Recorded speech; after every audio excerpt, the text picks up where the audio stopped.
Hello, this is Base North Scale, and I'm making another video today. Thank you for watching. And I'm sorry about the sound quality. It might be a little bit garbage, but honestly, my phone's completely full of memes, so I'm doing my videos for the time being. Until I sort that issue out, I'm making all my videos on this old second generation iPad for now.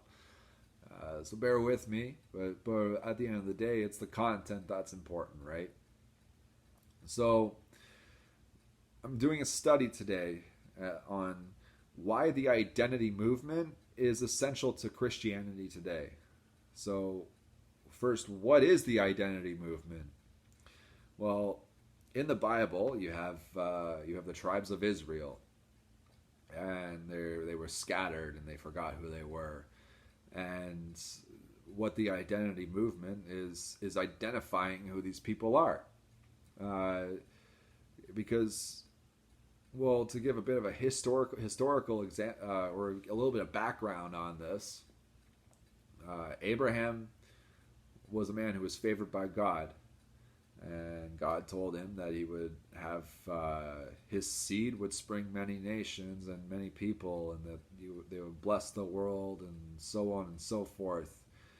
And Abraham had a son named Isaac, and Isaac had a son named Jacob, and Jacob was later renamed to Israel, and he had 12 sons, and from those sons, they formed their own tribes, and those tribes became a kingdom called the Kingdom of Israel.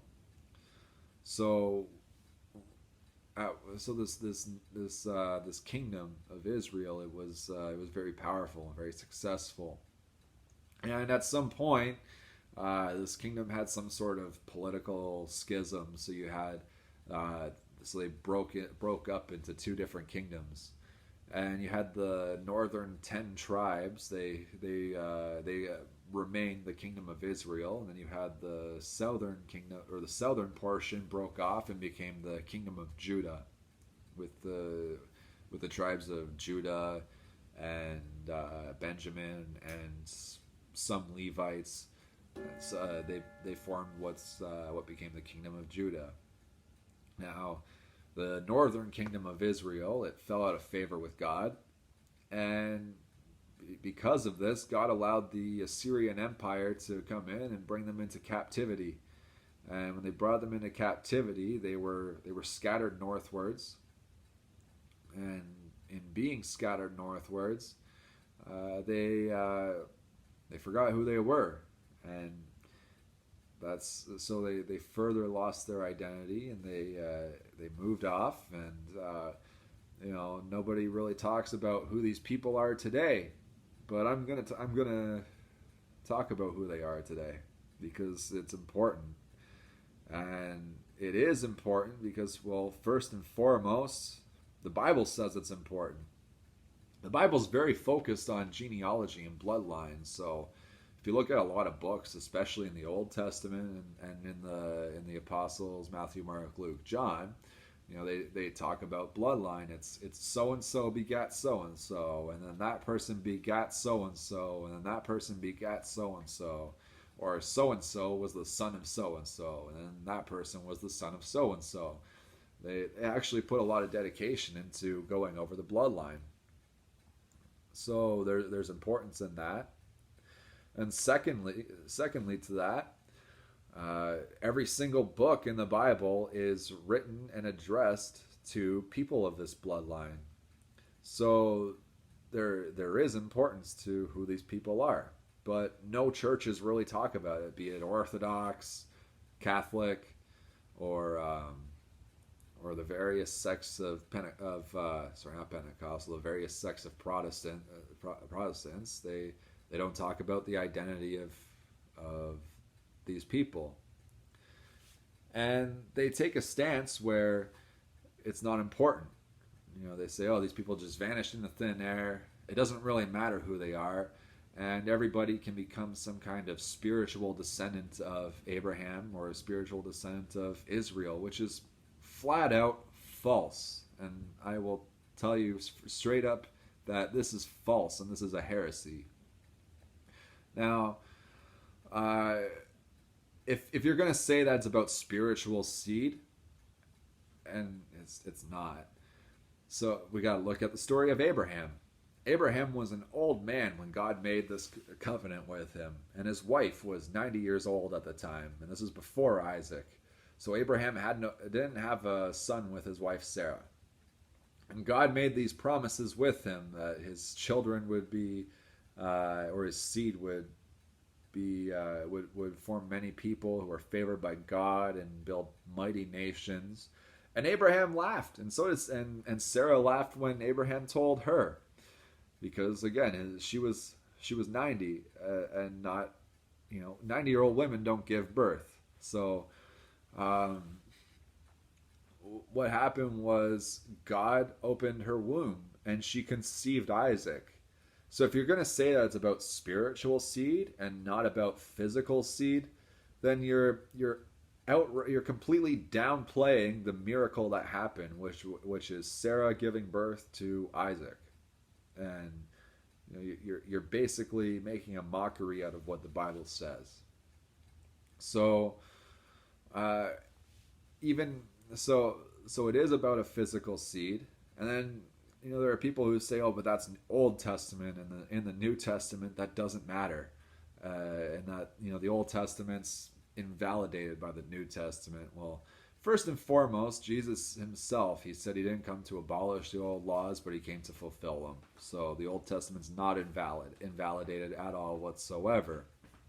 But further to that, in the book of Matthew, in chapter 10, Jesus instructs his disciples to go only to the lost sheep of the house of Israel. And in chapter 15, I believe it was, he's talking to the Canaanite woman. The Canaanite woman's like, oh, I have my daughter has a demon. Can you please exorcise it? And Jesus didn't treat this woman kindly. And when pressed, he actually said to her that he came only for the lost sheep of the house of Israel. So right then and there, you're contradicting Jesus when you say that bloodline doesn't matter. And who is Jesus? Jesus is the Son of God, and he is God as well.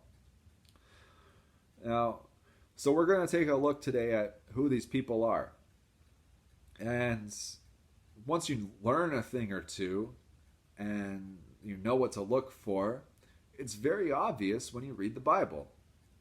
So first and foremost, in the Hebrew tongue, Adam means ruddy, or Adam is the root word for Adami, which is what means ruddy. And what is ruddy? Well, ruddy is a feature that you have where you show blood in the face. And to put that into a practical example, when you're embarrassed and you blush, or when you're angry and your face goes red, that's your face showing blood. And only one people really can do that. Yeah, some Arabs can blush and some Mongoloid Asiatics can blush, but what you have to understand is that they have white European, they have white genetics in them, and it's our phenotypes expressing itself in them when they do blush, or when they or when their face goes red. But that feature is from us, and it is exclusively, or it's exclusive to our genetics. So Adam was the first ruddy man. And when the disciples would call, not disciples. So when Hebrews would call somebody ruddy, in the Hebrew tongue, what they're calling that person is an Adamite or Adamic. They're calling them Adam. They're saying that person is of Adam.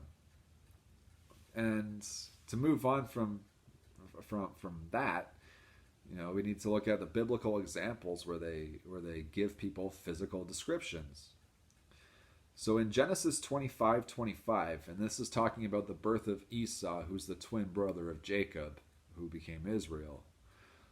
I imagine, Jacob didn't look much different, but and it says, and the first came out red all over like a hairy garment, and they called his name Esau. Now, Jacob might not have been as hairy as his brother Esau, but at the same time, his twin brother had red hair, and that's again a white characteristic. In moving on to First Samuel, where they're talking about King David in 16:12, he sent and brought him in. Now he was ruddy and withal a beautiful face and goodly to look on. And Yahweh said, "Arise, anoint him, for this is he." So King David was ruddy. And again, so moving on to from that story to the story of David and Goliath in 1742, when the Philistine looked about and saw David, he disdained him, for he was but a youth and ruddy and withal a fair face. And anybody who kind of understands the usage of the word "fair" when describing somebody's face, is typically you're alluding to white features or white European features. And then moving on from David in Songs of Solomon, where they're talking about the people of Israel, "My beloved is white and ruddy, the chiefest among 10,000." So white and ruddy. And moving on to Lamentations 4:7, they're talking about the nobles of the city of Jerusalem, again Israelites. "Her nobles were purer than snow, they were whiter than milk, they were more ruddy in body than rubies. They were more ruddy in body than rubies. Their polishing was of a sapphire." So the nobles of Jerusalem were white and ruddy. Again, I only know one kind of people who are white and ruddy. So we have a very clear description of who these people are. And moving into the New Testament, looking back to where I was talking about, Jesus told the disciples to go only to the lost sheep of Israel. Well, where did all of the letters that became the books of the New Testament go? They went to the Greeks, the Corinthians. They went to the Romans. They went to the Gauls, book of Galatians. And just to clear things up, the Galatians were like the Roman province of like France.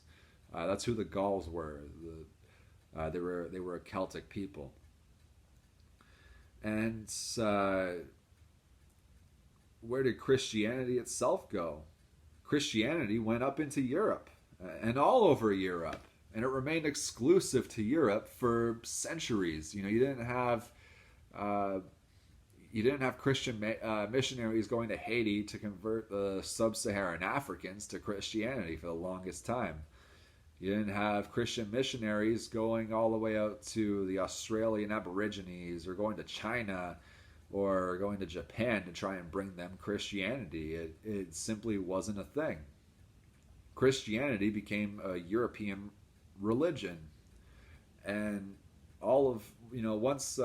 it took a little while for for Europe to become Christian, but once it did, all of Europe was Christian until the last century or so.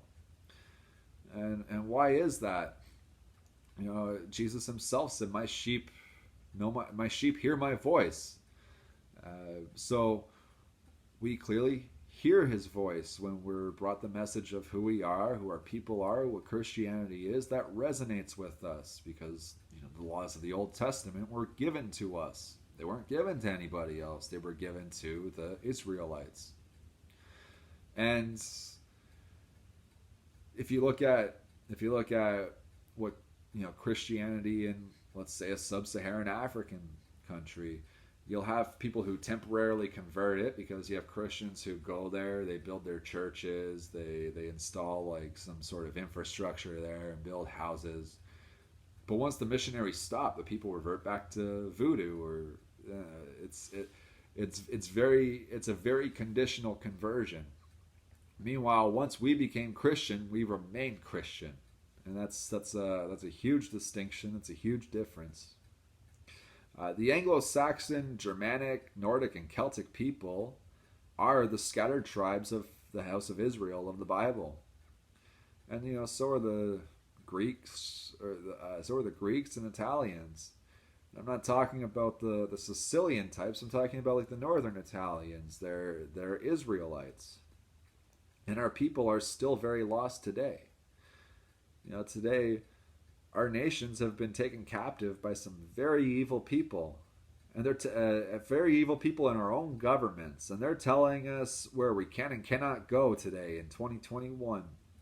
They're telling us what we must put into our bodies to become, to be a part of society. Otherwise, you're some kind of second-class citizen. They're pushing every single kind of degeneracy upon us in our media and in our politics and in our schools. They're pushing whatever they can that's destructive to us, destructive to our bodies, destructive to our families, destructive to our people, and destructive to our nations. And it's time for the tribes of Israel and descendants of Adam to wake up to who we are. I'm telling you that figuring this out isn't going to instantly solve all of our problems overnight, but understanding who we are and where we come from and the covenant that's placed over us, I don't see that as something that's going to hurt us, but I can see it as something that's only going to help us.